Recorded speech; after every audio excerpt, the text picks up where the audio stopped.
All right, tuning in with us is Rhett Robertson. And I have your consent to put this publicly on YouTube about your life story? Yep. Okay. You said yes. All right.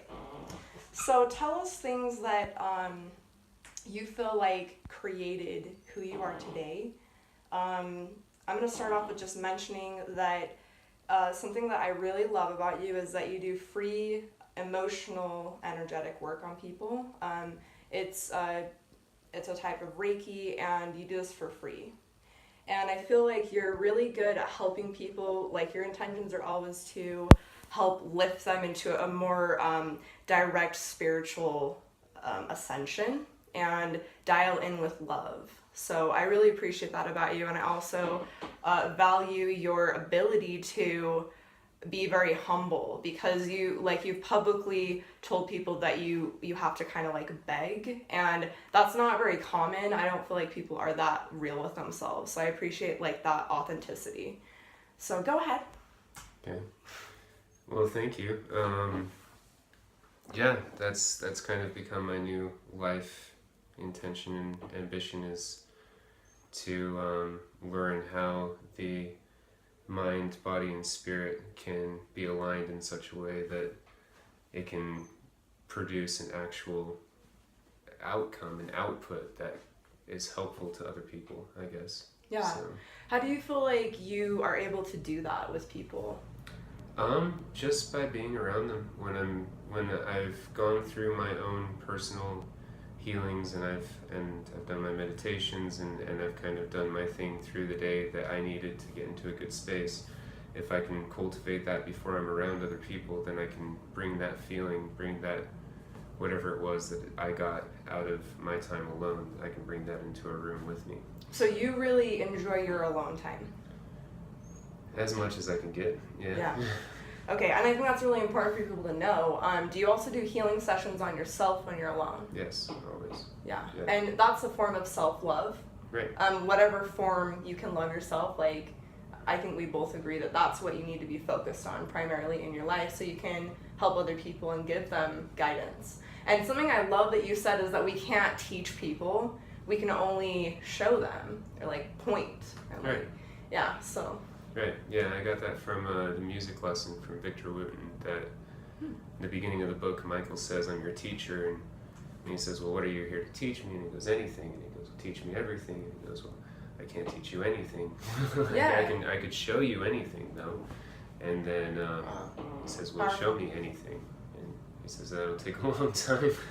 Yeah, so. Cool. Well, I'm just really excited to see where your journey goes, because I also know you're a very powerful musician, and you offer your music for free for people online on your webpage. I think that's very important to expand the spirituality of all of society. You know, music is very powerful, and that's where I feel like you're very tuned in with that, and it comes very naturally to you because you've practiced hard, and like you've formed a talent, obviously. But you're dedicated towards like healing people in like chakra basis, and I really appreciate that. I think a lot of people that are waking up do too. I wanted to kind of retrack here, and let's kind of focus on like your story that cultivated you. What do you feel like brought you the most pain, and maybe like what habits do you have today that stem from childhood nurturing versus like parenting and where you grew up?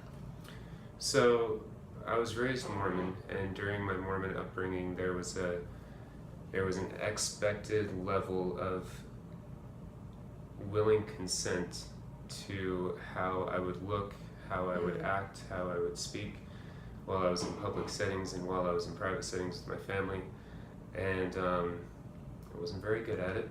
Yeah. So, well, because I mean, can I interrupt really quick and just say, I feel like the reason that maybe you did tell me that you wanted to be like a good person with tattoos, because you kept hearing people say, oh, people with tattoos are bad, and you wanted to break that stigma. Exactly. And I feel like, you know, a lot of that rebellion is something that we need in society. We do need people that are breaking the norm and that are freeing us all by doing that. So I think I speak on behalf of all of us when I say thank you for breaking the norm, and thank you for being a rebel.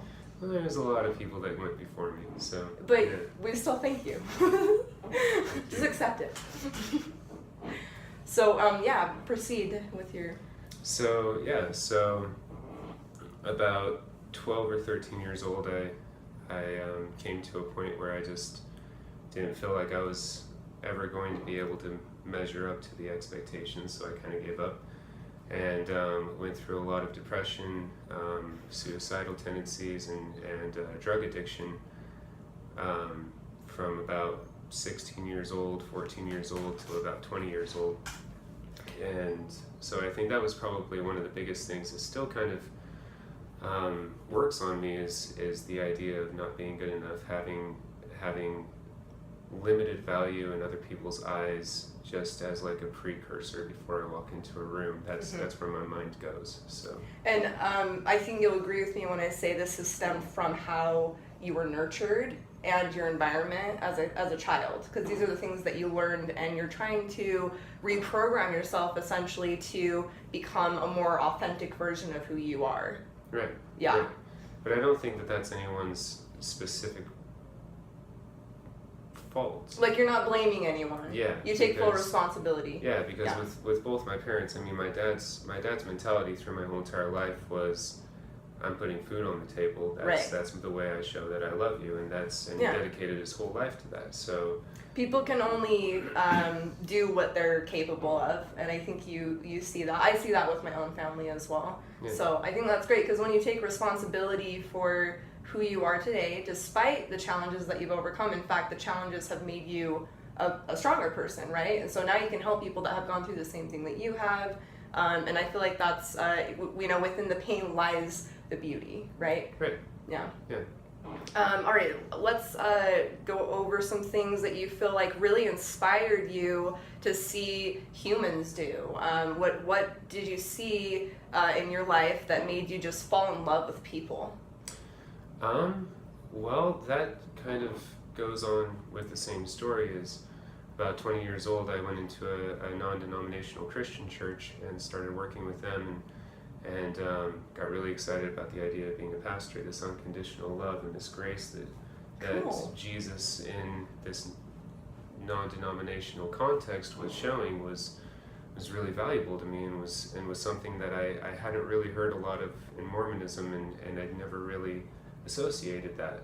And so I went through 5 years studying that and trying to come up with concepts with that, and then kind of got to a point where I felt like there was still more that I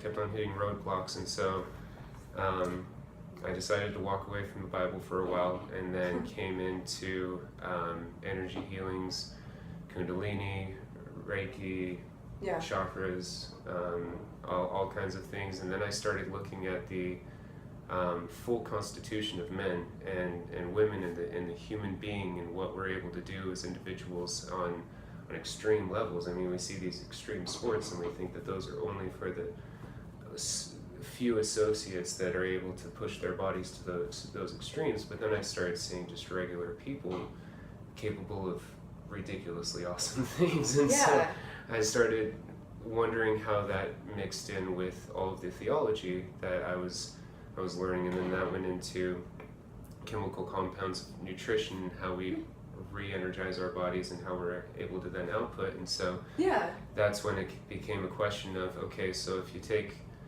what we're putting into our bodies on a physical level, what we're doing with our bodies on a physical level, and what we're doing with our minds on a spiritual level or a conscious level, or whatever you want to call it, is there a way to realign all of these into a pattern or a shape that allows for certain outputs? Cool. And being able to prepare for a concert with that mentality and be able to put on a better show for people by the cultivation beforehand. And how are you cultivating? How do we do that?